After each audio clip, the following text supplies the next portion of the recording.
Estamos começando mais um Segurança Jurídica Brasil, com o objetivo de colocar luz em vários temas vinculados à segurança jurídica. E para dar sequência a esse nosso Segurança Jurídica de hoje, convido o nosso convidado permanente, Cristiano Gonzaga, para começar.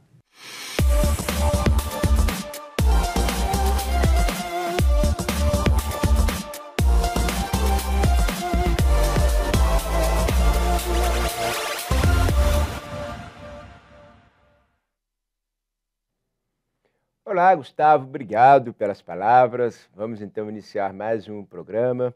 Esse é o Segurança Jurídica Brasil. Sou Cristiano Gonzaga, convidado permanente aqui do programa. Nosso tema de hoje vai apresentar a questão da prisão em segunda instância, que é muito divergente em termos de opiniões, polêmicas, Supremo Tribunal Federal, sociedade, enfim. Temos muitas questões a serem analisadas. Aqui vamos falar então sobre esse tema na temática da segurança jurídica, de forma que a gente possa preservar aquilo que é mais importante, que é de fato a segurança jurídica no Brasil.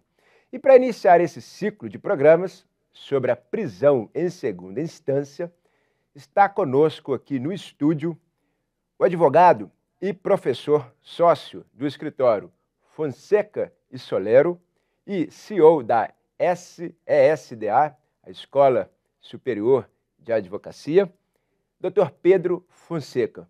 Muito bem-vindo, Dr.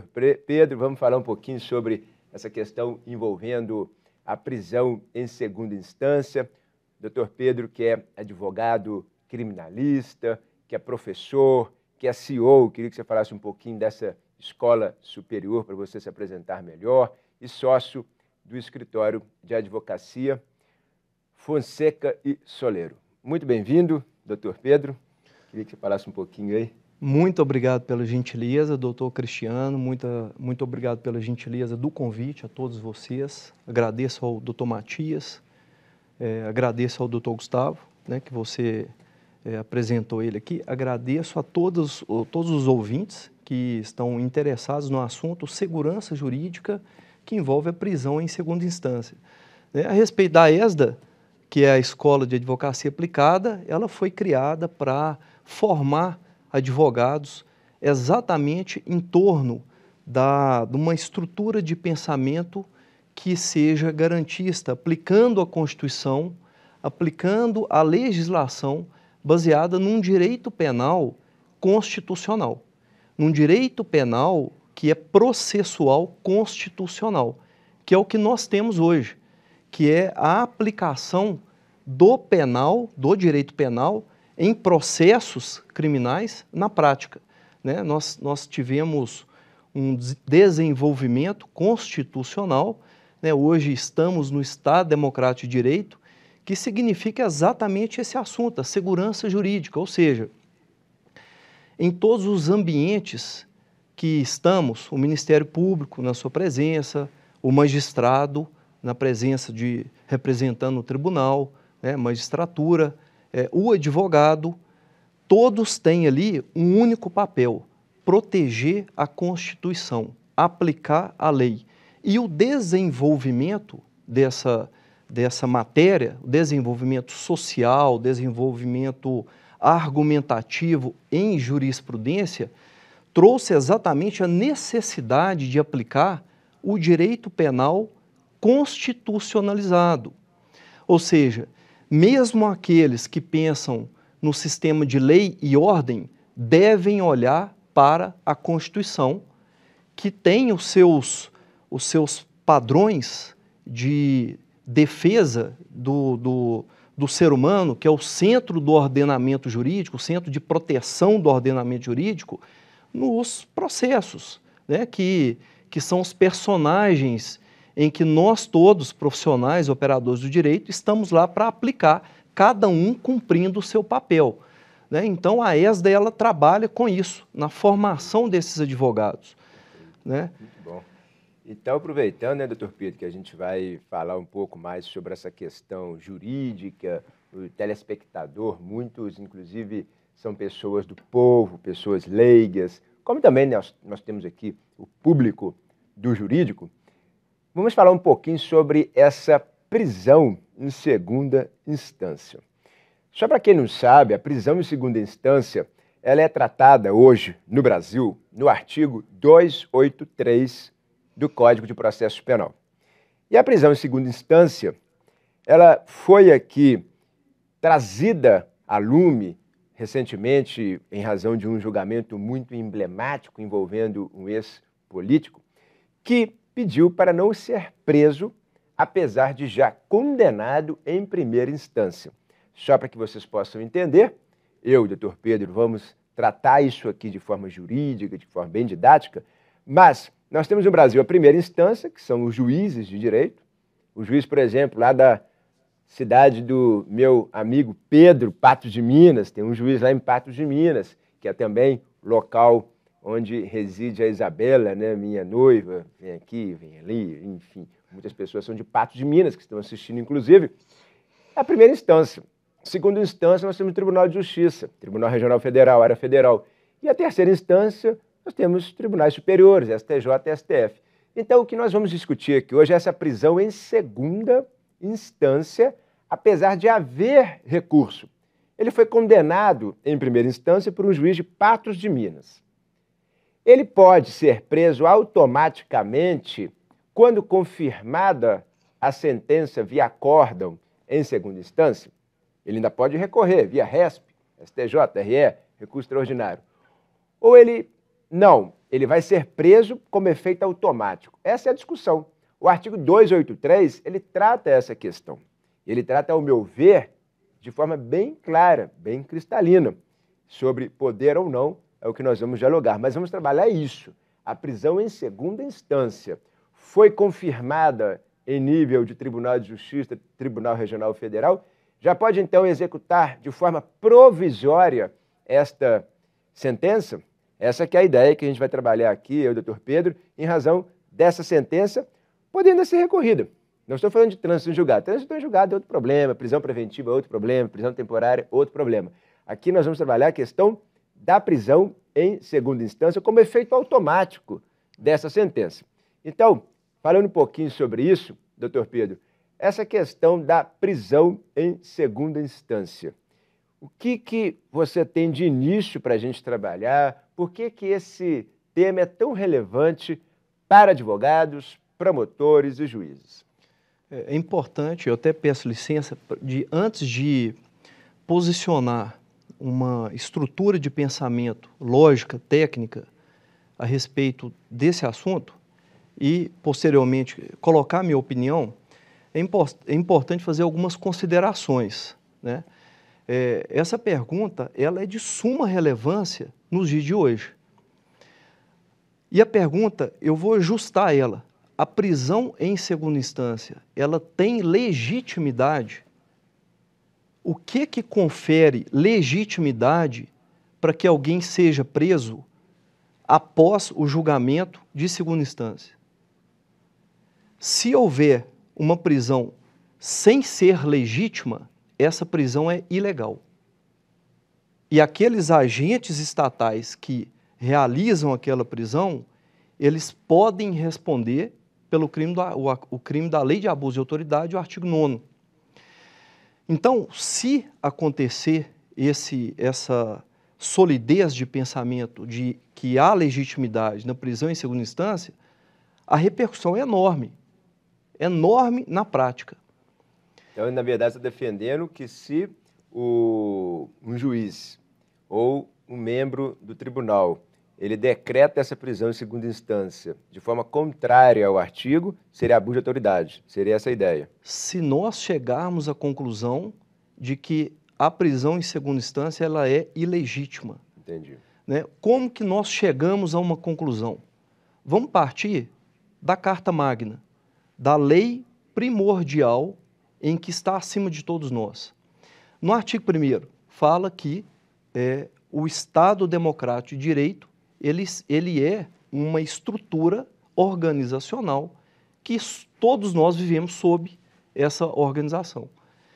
O Estado Democrático de Direito nada mais é do que a obrigação do Estado, os agentes estatais, todas as pessoas envolvidas ali naquela nação, naquele Estado, que é o Estado brasileiro, estão submetidos à lei, estão submetidos à Constituição.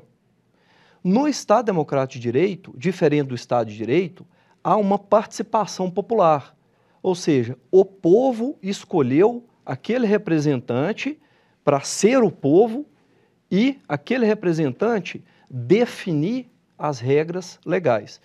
Essas regras legais, elas partem da Constituição. E aí, numa leitura constitucional, é necessário nós observarmos que o desenvolvimento jurisprudencial, desenvolvimento da sociedade, do aspecto jurídico, o desenvolvimento levou a uma leitura neoconstitucionalista, que é a eficácia das normas constitucionais, e isso entranhado em todos os aspectos legais abaixo, inclusive em processos criminais. Daí nós temos a obrigação de ler as regras infraconstitucionais em alinhamento com a Constituição. Uhum. E daí vem a necessária leitura do artigo 283 com o artigo 5º, inciso 57 da Constituição. Esse artigo da Constituição, ele diz o seguinte, que há um estado de inocência até que haja um trânsito em julgado. Então, até ocorrer o trânsito em julgado, existe um estado de inocência. Esse estado de inocência deve prevalecer. Quando você lê a Constituição com um artigo, que é o 283 do Código de Processo Penal, aplicado a um processo, nós temos lá um processo criminal, esse artigo constitucional, você tirou uma conclusão dele, pela leitura do 283 do Código de Processo Penal, que é, pode-se prender apenas quando houver o trânsito em julgado. Porque aí cessou a inocência, né? Porque aí cessou a inocência. Uhum. Perfeito. E aí, por coincidência, né, quando a gente estuda o andamento histórico dessa questão da prisão em segunda instância, a gente percebe o seguinte, que até 2009 havia, por costume de jurisprudência, a necessária prisão em segunda instância. Uhum. Essa era a leitura constitucional em processos nos tribunais superiores. E aí, em 2009, houve uma mudança de pensamento do STF. Passaram a entender que há uma necessária observação do princípio da presunção de inocência, que é essa leitura, mas sem a leitura do 283. Isso prevaleceu 7 anos. Foi até 2016. Em 2016, o Teori Zavascki, então ministro, ele deu um voto final a respeito de um habeas corpus. E esse voto dele foi justificando que deve haver o equilíbrio entre a presunção de inocência e a eficiência do judiciário nos casos criminais, que tem que entranhar a eficiência com a presunção de inocência, em 2016. Então, houve uma nova mudança. Né? Aí nós tivemos um político famoso preso, depois de 3 anos, em 2019, e veio uma política criminal, alterando esse pensamento em todos os níveis. Todos os níveis. O nível que envolve a política, nossa, está lá no Congresso, e dentro do judiciário da mais alta corte, alterando esse pensamento. Isso porque houve uma chuva de habeas corpus no STF e também 3 ações que são as ações de declaração de constitucionalidade. Uma delas, que é a 43, que houve um pensamento evolutivo do Marco Aurélio, ministro Marco Aurélio, então ministro Marco Aurélio, e nesse julgamento dessa ADC, houve a conclusão de que há necessária leitura constitucional do artigo 283, que é exatamente esse pensamento que eu coloquei para você. E aí, por que eu falei de política criminal? Porque, no início da nossa conversa, eu mencionei a lei de abuso de autoridade. Essa lei, ela foi atualizada. Ela foi atualizada em 2019. Perfeito. Por coincidência. Então, houve uma política nos bastidores da República para alterar esse pensamento de prisão em segunda instância e justificar que a prisão em segunda instância ela é ilegítima. E se é ilegítima, ela é ilegal. E se é ilegal, os próprios representantes do povo entenderam que há crime do agente público que impõe uma prisão ilegal. Não, perfeito. Então, esse não é o meu pensamento do Pedro. Esse é o pensamento conclusivo em torno da história de estudos, em torno da prisão de segunda instância, em torno do habeas corpus. Sim. Né? Eu acho muito interessante isso, pessoal que está em casa ouvindo, né? O Dr. Pedro fez basicamente aqui uma evolução histórica e dogmática, importante também isso, e dogmática da matéria envolvendo prisão em segunda instância. E isso é importante para a gente compreender que a questão da polícia criminal, que eu concordo, inclusive, que vem com a lei de abuso de autoridade em 2019, para sedimentar esse pensamento da Suprema Corte, nas ADCs 43, 44, enfim, para mostrar que hoje a prisão em segunda instância ela não pode ser aceita de forma automática, porque isso leva a algumas injustiças. Porque, conforme muito bem foi colocado aqui pelo Dr. Pedro, via recurso especial, via recurso extraordinário, podem anular alguma decisão, porque violou a Constituição Federal, via RE, ou porque violou a lei penal, ou a lei processual penal, via RESP. Isso aqui geraria um prejuízo muito grande para o réu. Obviamente que eu, enquanto promotor de justiça, estou do lado daqueles que estão fazendo a opinio delicti, entrando com a ação penal. A gente tem que ter muito cuidado. Obviamente que eu vou pedir muito mais prisões, vou entrar com muito mais ações penais do que propriamente absolvições. Mas eu tenho que tomar um cuidado também com aquelas questões que são explícitas, que são claras. Aquelas em que a decisão ela é uma decisão que desafia recurso e eu não posso simplesmente executá-la de forma automática. Caso eu queira, quando promotor de justiça, para ficar clara a nossa função ministerial, eu não posso aqui, obviamente, deixar uma pessoa perigosa solta, mas não em razão de uma sentença que eu vou prendê-la, ou pedir a prisão, melhor dizendo, mas sim eu vou fundamentar em prisões provisórias. Numa prisão preventiva, tem que preencher os requisitos do artigo 312 do CPP. Prisão temporária seria lá no início, seria no inquérito policial. Enfim, o problema da prisão ele vai ser resolvido de outra forma. Ou seja, vamos continuar prendendo, mas não de forma automática. Essa que seria a visão com a qual eu também concordo. E para esclarecer melhor isso, a gente entrar um pouco mais nas questões do Supremo Tribunal Federal, nas questões jurisprudenciais, na sequência a gente volta, vamos rapidinho fazer um corte aqui e na sequência iremos continuar discutindo mais sobre a prisão em segunda instância. Já voltamos.